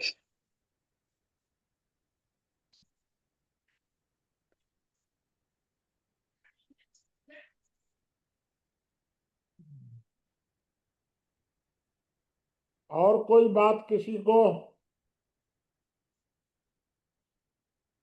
चलिए, अभी और पूछ लीजिएगा, कोई बात नहीं है। तो आप ब्रजेश जी अपना जारी रख सकते हैं। जी ठीक है बाबा। कोई और साथी बताएं। हाँ, मैं कुछ बोलना चाहती हूँ। जी बताइए आदरणीय। बताइए। देखिए जी, प्रणाम बाबा जी।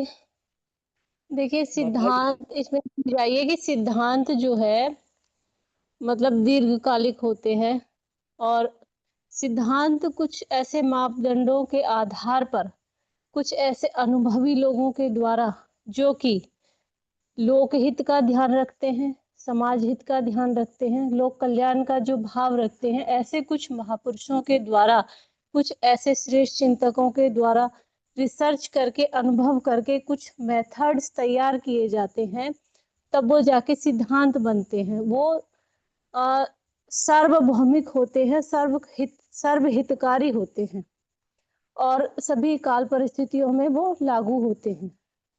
तो उनका भाव होता है लोक कल्याण। और सिद्धांत को दीर्घकालिक ना कह के उसमें कहीं ना कहीं ये हमको छूट भी दी जाती है, कई बार दीर्घकालिक ना होके सिद्धांत को देश काल परिस्थिति के अनुसार उनको हम मतलब उनमें कुछ परिवर्तन भी हम कर सकते हैं। सिद्धांत ये कहता है जैसे कि हमें अपने से बड़ों का सम्मान करना चाहिए, उनका रिस्पेक्ट करना चाहिए, ये हमारा सिद्धांत कहता है। लेकिन महाभारत में एक उदाहरण मिलेगा कि जब भगवान श्री कृष्ण ने अर्जुन को कहा कि भाई ये तुम्हारे बड़े हैं भीष्म पितामह और इनको आपको मारना है, तो हम लकीर के फकीर भी ना बने, सिद्धांत भी रहता है। ये तो बुद्धिजीवी के ऊपर होता है कि वो उस सिद्धांत को इतना भी नहीं पकड़ना चाहिए कि वो घातक हो जाए। और ये हमें बुद्धिजीवी लोगों के शरण में, अपने शास्त्रों के शरण में, जो अनुभवी लोग हैं उनके सानिध्य में रह के पता चलता है कि सच में कहाँ से क्या उचित करने योग्य है और क्या नहीं है। अब एक स्वतंत्रता वाली बात आ रही है जो कि दो लोगों की आपसी सहमति से, हमारे यहाँ भारतीय संस्कृति में, हमारे भारतीय समाज में ये सिद्धांत है, ये नियम है कि विवाह जो है मतलब समाज को अनुशासित बनाने के लिए, समाज को अच्छा बनाने के लिए विवाह एक संस्कार है, वो जरूरी है और वो कि मतलब विधिवत होना चाहिए। लेकिन अब जैसे एक नई संस्कृति पैदा की जा रही है भारत में, भारत की संस्कृति को बिगाड़ने के लिए, कि जो लिव इन रिलेशन, तो अब यहाँ पे दो लोगों को सहमति है, मुझे सहमति है और मेरे पार्टनर की सहमति है, हम दोनों को साथ में रहना है। अब यहाँ पे कुछ भी गलत होता है तो समाज में जैसे विवाह होता है तो विवाह सबकी सहमति से होता है, सबकी स्वीकृति से होता है। वहाँ पे मनुष्य जो है अपने जीवन साथी के प्रति, अपने पार्टनर के प्रति जिम्मेदार भी हो जाता है, वो बाध्य भी हो जाता है, वहाँ वो बंध जाता है। आप देखिए, आप खुले मकान में सोइए जिसकी चार दीवारी नहीं है और एक चार दीवारी वाले मकान में मतलब रहिए, तो आपको एक सिक्योरिटी मिलती है, एक निश्चिंतता मिलती है। लेकिन यहाँ पे आप कब कौन मतलब जो लिव इन है तो आपसी सहमति से, लेकिन वो समाज को भी बिगाड़ता है।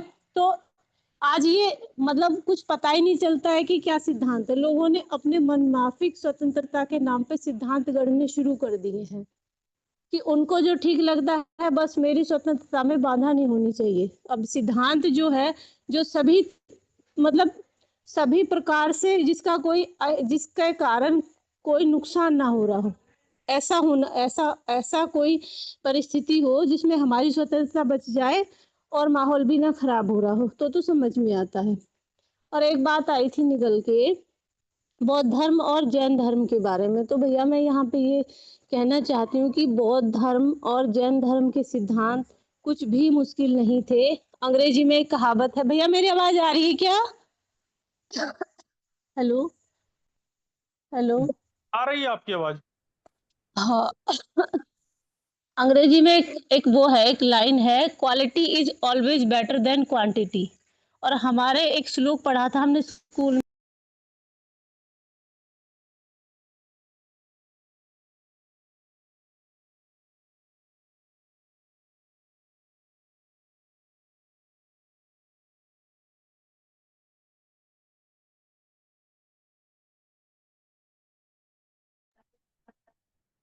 आवाज नहीं आ रही आपकी।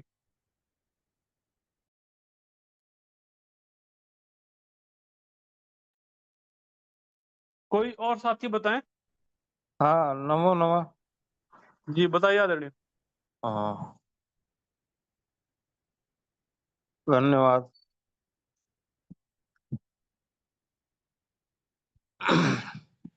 यहाँ पर सिद्धांत व्यवहार जो ये दो चीजें हैं, इसका आपस में संतुलन होना चाहिए। तो इसका एक बड़ा सरल मैं उदाहरण दे देता हूँ और बड़ी आसानी से समझा जा सकता है। जैसे सिद्धांत नियम है, जैसे बाएं चलने का नियम है, बाएं चलते हैं, लेकिन बाएं दिशा से कोई गाड़ी आ रही है या सांड आ रहा है या पशु आ रहा है तो थोड़ी देर के लिए हम दाहिने हो जाते हैं। जब वह जो है कि मार्ग थोड़ा फिर व्यवस्थित होता है, फिर हम जो है कि उसी सिद्धांत पर बाएं चलने देते हैं। तो सिद्धांत और व्यवहार, हमको चलना है सिद्धांत पर ही, लेकिन व्यवहार जो है कि अस्थायी होता है। हम उसको जो है कि व्यवहार में प्रदर्शित करते हैं और सुविधा के अनुसार, और वह व्यवहार वैसा रखना चाहिए, यह भी उसका एक सिद्धांत है। परिस्थिति काल के अनुसार व्यवहार रखना चाहिए, यह सिद्धांत कहता भी है। और सिद्धांत यह भी कहता है सिद्धांत पर चलिए और परिस्थिति अनुकूल के अनुसार व्यवहार भी करिए, यानी सिद्धांत को बदल भी आ सकते हैं, लेकिन वह अल्पकालिक होता है। जैसे दर्शन का सिद्धांत है समदृष्टा समभाव साक्षी भाव, लेकिन व्यवहार में इसको नहीं लाया जा सकता है। समत्वम योग युक्ते युक्त गीता कहती है, माने यहाँ सब समानता और समरसता की बात के लिए व्यवहार में यह संभव नहीं है, ठीक वैसा ही है। लेकिन है, हम जो है परिवार में सबको समान दृष्टि से देखते हैं, और एक छोटा बालक है उसको भी जो है कि उतना ही महत्व देते हैं जितना एक जो है कि एक घर का प्रतिभाशाली व्यक्ति है। पारिवारिक दृष्टि से एक छोटे बालक को भी उतना महत्व देते हैं, घर के प्रतिभाशाली युवा को भी उतना महत्व देते हैं। प्रतिभाशाली जो व्यक्ति है वर्तमान है, और जो बालक है वह भविष्य है, वह भी वही प्रतिभाशाली व्यक्ति के रूप में वो आएगा। तो क्षमता सब में है, लेकिन व्यवहार वहाँ अलग होता है। बालक से बालक वाला व्यवहार करेंगे, वृद्ध से वृद्ध वाला व्यवहार करेंगे, नारी से नारी का व्यवहार करेंगे, माता से माता का व्यवहार करेंगे, और पिता से पिता का व्यवहार करेंगे। तो हमारे दृष्टि में अंतःकरण की दृष्टि सब में समता है, समानता है और समव्यवहार है और समदृष्टि है, लेकिन व्यवहार में यह विभिन्न तरीके से अलग अलग हो जाता है। तो यह है देश काल परिस्थिति के अनुसार सारी व्यवहार व्यवस्था बनती रहती है। यही चीज राजनीति में है, यही चीज हर चीज में है। हर पीली वस्तु जो है कि सोना नहीं होती है, उसको व्यवहार में समझना पड़ता है। तो सोना का अपना सिद्धांत होता है, पीतल का अपना सिद्धांत होता है। तो यह सब व्यवहार से और सिद्धांत से सब समझे जाते हैं। और आपसी सहमति के आधार पर किए गए किसी कार्य को अन्य की समीक्षा नहीं की, ऐसी बात नहीं है। आपसी सहमति के आधार पर लोग जो है डकैती और प्लानिंग कुल करते हैं, जो है गैंग बना लेते हैं, ऐसी बात नहीं है। सबकी सूचना रखनी चाहिए। आपसी सहमति भी जो हो वह जो है कि यदि उसकी आपसी सहमति समाज के व्यवहार के अनुकूल नहीं है, समाज के विपरीत है, तो आपसी सहमति जो है कि में अन्य को भी समीक्षा रख जानकारी रखनी चाहिए। ये लोग आपस में सहमत हैं किस विशेष दृष्टिकोण से, विशेष उद्देश्य से। तो एक चेतना युक्त जो व्यक्ति है, समाज का व्यक्ति है, तो आपसी सहमति भी जो है कि उसमें देखा जाता है। आपसी सहमति कोई टॉफी बिस्कुट के लिए बनी है उसकी बात अलग है। आपसी सहमति जो 150 रुपए लेन देन में या किसी काम धंधा में छोटे मोटे कार्य उसे, लेकिन वो आपसी सहमति जो है कि किसी सामाजिक व्यवस्था के विरुद्ध है, तो जो है कि इसको जो है कि हमें उसकी समीक्षा करनी चाहिए। उसको जो है कि व्यवहार उस तरह से व्यवहार करना चाहिए जिससे वह जो है कि समाज का हित न कर सके। तो यह है। तो किसी दूसरे व्यवहार के आधार पर आकलन की 8 स्थितियां उत्पन्न: सहभागिता, सहयोग, समर्थन, प्रशंसा, समीक्षा, आलोचना, विरोध और तटस्थता। ठीक है, यह तो जो है कि वही है। व्यवहार के अनुसार सबका जो है कि अपने अपने अनुसार सबको करना पड़ता है, और यह व्यवहार का ही जो है विभाजन है। और इसमें सबको जहाँ जैसा है वैसा ही व्यवहार करना चाहिए। शत्रु के साथ शत्रुता का व्यवहार, विरोध के साथ जो है कि सामंजस्य का व्यवहार, वहाँ क्या आलोचना विरोध जो है। तो यहाँ पर जो है कि भले ही शत्रु है, लेकिन फिर वहाँ भी समता रखना चाहिए कि शत्रु भी जो है सम हो जाए। और शत्रु भी जो है कि एक ही आत्मा है, वह भी मैं उसी आत्मा से व्यक्ति हूँ, वो भी हमारी आत्मा है। शत्रु का भी यदि पराभव हो जाए तो उसको भी जो है कि हमें अपने नियंत्रण में लेकर के, अनुशासन रख करके उसकी भी जो है कि यदि हमें जीविकोपार्जन व्यवस्था को यदि करना पड़े तो भी किया जाता है, लेकिन वो हमारे नियंत्रण में हो जाए। आदि जरूरत पड़ता है उसका विनाश भी विनाश करना आवश्यक है, तो विनाश यदि नियंत्रण में नहीं आता है तो विनाश कर देना चाहिए। तुलसीदास सहभागिता, सहयोग इत्यादि है। इसी साथ अपनी बात समाप्त करता हूँ। धन्यवाद। बाकी के साथी बताएं। हेलो जी बताइए। एक अभी जो कहे मतलब यह जो प्रश्न विषय था, यदि कोई दो परस्पर व्यक्ति, स्त्री या पुरुष या स्त्री पुरुष, एक स्त्री पुरुष, अगर आपसी सहयोग से कोई कार्य करते हैं, तो चाहे लिविंग वाली बात हो या और कोई भी कार्य, यदि आपसी सहयोग से करते हैं तो जिस वजह से, तो उसे गलत नहीं कहा जा सकता है, अनैतिक कहा जा सकता है। मैं थोड़ी देर के लिए मान लेता हूँ इस बात को।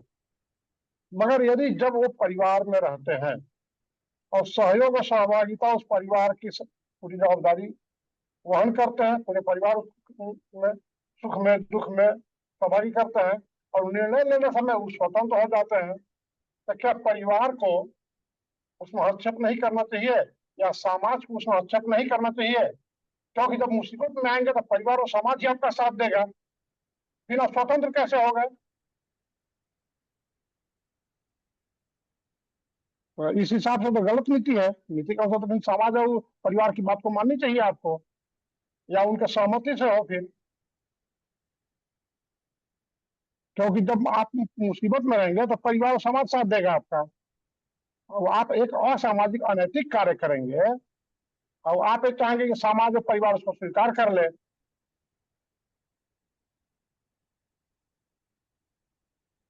धन्यवाद। जी, बाकी के साथी बताएं।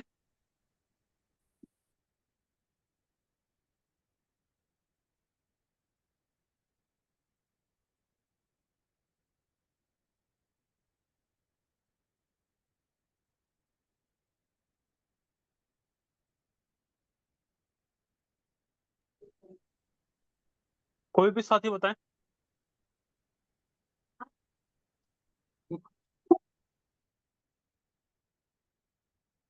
ज्ञानेंद्र जी आप कुछ बोलिए। मेरी आवाज आ रही है? हम्म। जी, उपेंद्र जी आप कुछ कहना चाह रहे हैं? हाँ, ज्ञानेंद्र जी को भी कुछ ज्ञानेंद्र जी का जो है कि विचार बड़ा अच्छा लगता है, और जो रखते हैं बड़ा एक समझ में आता है। उनका भी विचार आना चाहिए। भाई साहब, मैं दिल्ली कार्यालय आया हूँ हाँ। और कार्यालय से संबंधित कुछ कार्य में व्यस्त रहा, इसलिए पूरी चर्चा में ठीक से नहीं रह पाई। और लोग कहें, मैं सुन रहा हूँ। मैं एक बात कहना चाहूंगा जो अभी बबलू केसरवानी जी ने जो कहा। देखिए, मुझे ऐसा लगता है कि दो व्यक्तियों के मध्य जब आपसी सहमति से कोई कार्य होता है, आप समीक्षा कर सकते हैं, हस्तक्षेप नहीं कर सकते हैं। और इसमें एक बात हम लोगों को ये ध्यान रखनी चाहिए कि दो व्यक्ति आपसी सहमति से कुछ करते हैं तो उसमें कोई तीसरा प्रभावित नहीं होना चाहिए। अगर तीसरा कोई प्रभावित होता है तो उसमें हस्तक्षेप करेगा या उसमें जो है बहिष्कार करेगा। जैसे उन्होंने परिवार की ही बात की, परिवार वाले संपत्ति से दे करके अलग कर सकते हैं। आप या तो परिवार की बात मानिए, और नहीं मानते हैं तो फिर जो है आप परिवार से अलग हो जाइए। हस्तक्षेप मतलब इतना ही हस्तक्षेप है कि उसकी स्वतंत्रता को आप नहीं ले सकते हैं, उसके सामाजिक अधिकार आप वापस ले सकते हैं।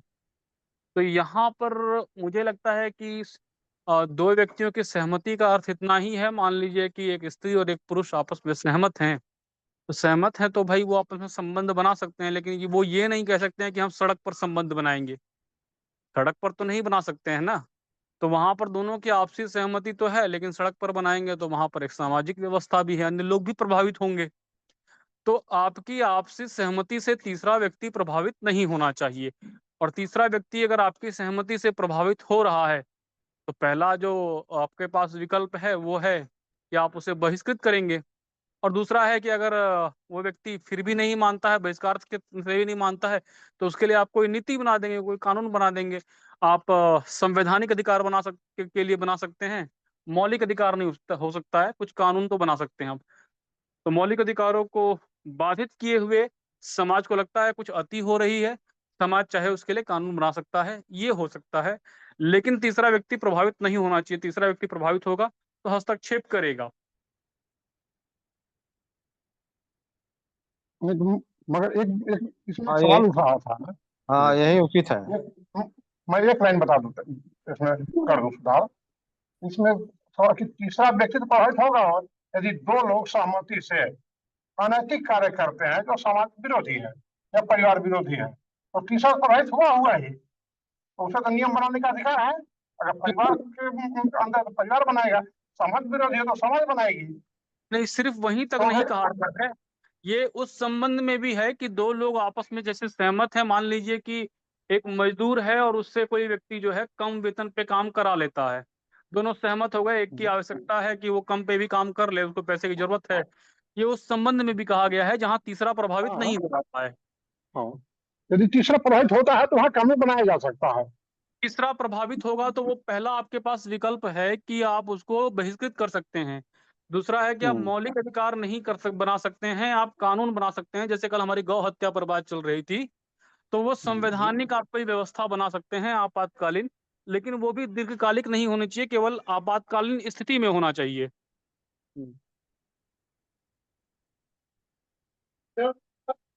सहमत हो। जी, कोई और साथी बताएं।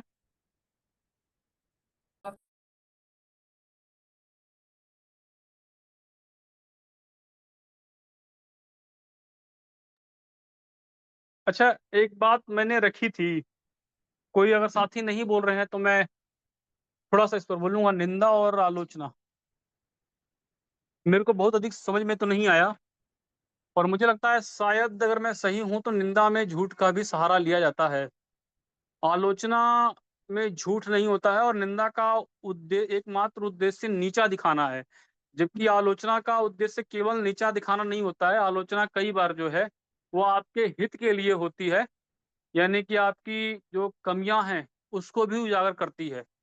लेकिन आलोचना और प्रशंसा में मैं जो अंतर देखता हूँ वो यही देखता हूँ, आलोचना तथ्य के आधार पर होती है, और प्रशंसा जो होती है वो बिना तथ्य के भी हो सकती है, बढ़ा चढ़ा करके भी की जा सकती है।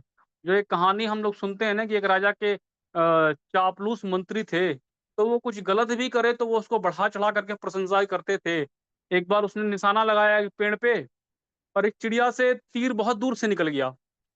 तो कई लोगों ने कहा कि देखो ये तो राजा का निशाना चूक गया, लेकिन जो मंत्री था उसने कहा देखो राजा साहब, क्या आप बचा कर मारा है, देखने में तो ऐसा लग रहा था कि आप बिल्कुल आंख पे ही मार देंगे। तो उसने उसको प्रशंसा में कन्वर्ट कर दिया। तो प्रशंसा करने वाला क्या करता है, हर खराब चीज में भी प्रशंसा ढूंढेगा, और आलोचना करने वाला क्या करता है, वो केवल और केवल खराब चीज ही ढूंढता है। वो कहीं ये नहीं ढूंढेगा कि कुछ अच्छा हो रहा है तो उसकी प्रशंसा कर दी जाए। जबकि जो समीक्षक है, समीक्षक अच्छा भी देखता है और बुरा भी देखता है। तो प्रशंसक केवल और केवल अच्छा ही देख रहा है, आलोचक केवल और केवल बुरा ही देख रहा है। निंदक जो है वो इन दोनों से आगे बढ़ करके आलोचना की श्रेणी को और आगे बढ़ा रहा है, वो झूठ का भी सहारा ले रहा है। आ, उसके अंदर ईर्ष्या का भाव है, नीचा दिखाने का भाव है। आलोचक का भाव नीचा दिखाना भी हो सकता है, और कई बार आपके दोष को उजागर करके आप में उन्नति करना भी हो सकता है। ये मुझे लगता है।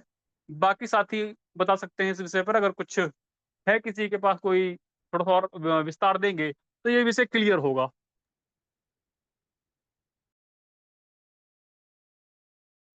मैं एक लाइन इसमें कहना चाहूंगा। जी बताइए आदरणीय। आलोचना और निंदा ये दोनों समानार्थी शब्द मेरे हिसाब से है, क्योंकि आलोचना जो है आपके अवगुणों को दर्शाता है केवल, और निंदा भी केवल आपके अवगुणों को दर्शाता है। ये आयन को भी छवा है, तो इस वाक्य से तो यही प्रतीत होता है कि आलोचना और निंदा समानार्थी शब्द हुए। मुझे लगता है आलोचक जो होता है कई बार वो आपको सुधारात्मक दिशा में ले जाता है, जी, जबकि निंदक का उद्देश्य ही नीचा दिखाना है। आलोचना, जैसे मैं एक उदाहरण दूं कि किसी देश ने किसी दूसरे देश के ऊपर आक्रमण कर दिया या आतंकवादी हमला हो गया, तो यहाँ पर हम आलोचना की स्थिति में आएंगे या निंदा की स्थिति में आएंगे। जब आक्रमण कर देगा तब तो वो निंदा की स्थिति में आएगी, लेकिन जब कोई किसी देश से कंपटीशन करता है, प्रतिस्पर्धी करता है, या सैंक्शंस लगा देता है जैसे भारत के ऊपर, तो वहां पर हम लोग निंदा नहीं करेंगे, वहां पर हम लोग आलोचना करेंगे। हेलो। जी जी हाँ। बताइए। मेरा इस विषय पे मानना है कि आलोचना और निंदा दो दो अलग बातें हैं। निंदा का मतलब होता है किसी भी व्यक्ति को नीचा दिखाना। निंदा में व्यक्ति में जो अवगुण नहीं है उसे भी दर्शाना। आलोचना किसी के गुण और दोष की समीक्षा होती है। उदाहरण के लिए हम साहित्य को लें। हम साहित्य में आलोचना पढ़ते हैं। जब हम उसको देखते हैं, पढ़ते हैं, तो हम पाते हैं कि किसी भी साहित्यिक कृति का उसके गुण दोष को विवेचित किया जाता है। और उसके बाद जो आलोचक है कि निष्कर्ष पर पहुंचता है, इसी को आलोचना कहते हैं। अगर हम इसको हम व्यक्ति के रूप में ले तो हम पाते हैं कि अगर किसी व्यक्ति के बारे में आलोचना हो रही है तो उसके गुण दोष दोनों को देखकर एक निष्कर्ष पर पहुंचते हैं, इसको आलोचना कहते हैं। नहीं ठीक है, आप जो बता रहे हैं ये परिभाषा ठीक है। मैंने सिर्फ इसमें एक शब्द जो और जोड़ा था, क्या निंदा में हम लोग झूठ भी सम्मिलित कर सकते हैं या नहीं? आलोचना में मुझे लगता है संभवतः भैया जी वैदराज बोलूं। जी बताइए आदरणीय। भैया जी प्रशंसा और आलोचना, जी प्रशंसा जो है वो दोनों तरफ से हो सकती है, मतलब सही भी हो सकती है और गलत भी हो सकती है। एक तरफी मतलब कि कोई बेवजह भी प्रशंसा कर सकता है और वजह से भी सही हालत में भी प्रशंसा कर सकता है। वैसे ही आलोचना भी, कि वो सत्य भी हो सकती है आलोचना और असत्य भी हो सकती है आलोचना, लेकिन जी समीक्षा दोनों तरफ से होती है। समीक्षा गुण दोष दोनों को देखेगी। अब जी प्रशंसा जो होती है ना, वो प्रशंसा सत्य भी प्रशंसा होती है, असत्य प्रशंसा भी होती है। आलोचना भी ऐसी हो सकता है कि सत्य आलोचना भी हो और असत्य आलोचना भी हो। झूठ है तो भी मतलब कि झूठी आलोचना, मतलब कि जो आलोचना करने की योग्य है उसकी भी आलोचना हो रही है, जो आलोचना करने की योग्य नहीं है तो उसकी भी आलोचना हो रही होती है। आलोचना एक प्रकार से निंदा ही है, निंदा ही शब्द है समझो, किसी की निंदा करना सत्य के आलोचना आधार पर भी। एक लाइन आलो, रहीम जी का दोहा इसमें आता है, एक मिनट में कहना चाहूंगा। आलोचना और जो रहीम प्रशंसा जी दोनों एक दूसरे के विरुद्धार्थी है। और जी समीक्षा जो है ना, दो सत्य समीक्षा होती है एकदम दोनों पक्षों से, सत्य असत्य को देखकर समीक्षा। जी जी जी ठीक है। और कोई साथी बताएं। हाँ, एक मिनट मैं कुछ बोलना चाहूंगा। जी बताइए। प्रशंसा, समीक्षा, आलोचना और निंदा, यह 4 शब्द हैं। तो प्रशंसा में और निंदा में दोनों में झूठ और सत्य हो सकता है, यह मेरा मानना है। लेकिन समीक्षा और आलोचना कुछ प्रेरणात्मक होता है। प्रेरणात्मक यानी आलोचना हम ऐसे आलोचना करते समय ऐसे व्यंग भी कस देते हैं ताकि आदमी प्रेरित हो अपने सुधारने के लिए। उसमें आलोचना में एक प्रेरणा होती है, चाहे व्यंग के रूप में दिया जाए, और प्रशंसा में भी प्रेरणा दे देते उत्साहवर्धन के स्वरूप पर। लेकिन आलोचना से भी प्रेरणा दी जाती है, प्रशंसा से भी प्रेरणा दी जाती है। आलोचना से जो प्रेरणा दी जाती है वो व्यंग्यात्मक होती है, प्रशंसा से जो प्रेरणा दी जाती है वह जो है कि उत्साह। लेकिन प्रशंसा में थोड़ा झूठी बातें होती है, निंदा में भी थोड़ी झूठी बातें होती हैं।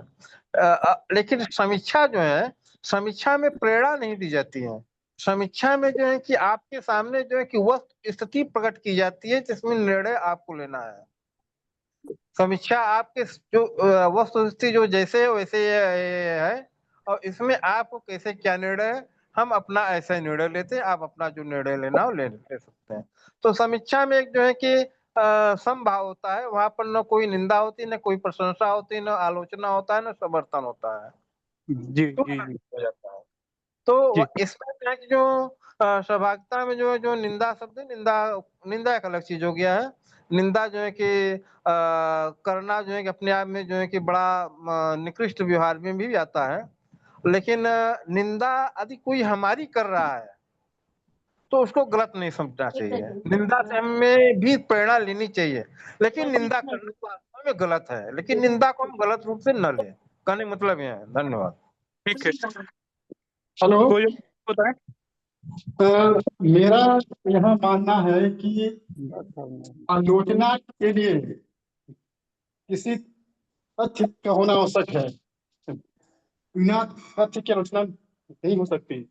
लेकिन निंदा बिना तथ्यों के आधार पर भी हो सकती है, यही नहीं, अंतर है। मुकुल जी जो आप कह रहे हैं ना वो हाँ ठीक, वो तो गूगल पे भी दिया हुआ है, निंदा और आलोचना में अंतर दिया हुआ है।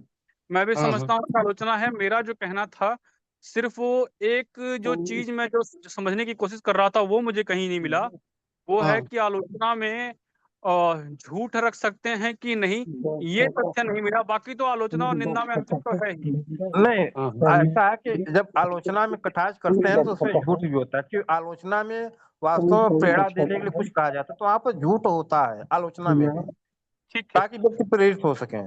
समीक्षा अलग चीज है, समीक्षा में झूठ नहीं होता है। ठीक है। कोई और साथी बताएं।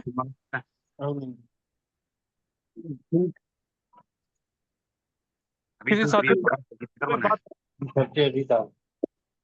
सब्जी फुटवा पड़ेगा। सब्जी तो कम उबाले। ठीक है। विपुल जी, कल का विषय क्या रहेगा? अभी उबाले होगा, कम उबाले हो। क्योंकि वो सब्जी नहीं बची। कटार वाला काटे पड़े। कल का विषय रहेगा ठीक। हिंसा। जी, 11 से 1102 तक रखेंगे। हाँ हाँ बिल्कुल। ठीक है, तो आज की चर्चा को समाप्त कर सकते हैं।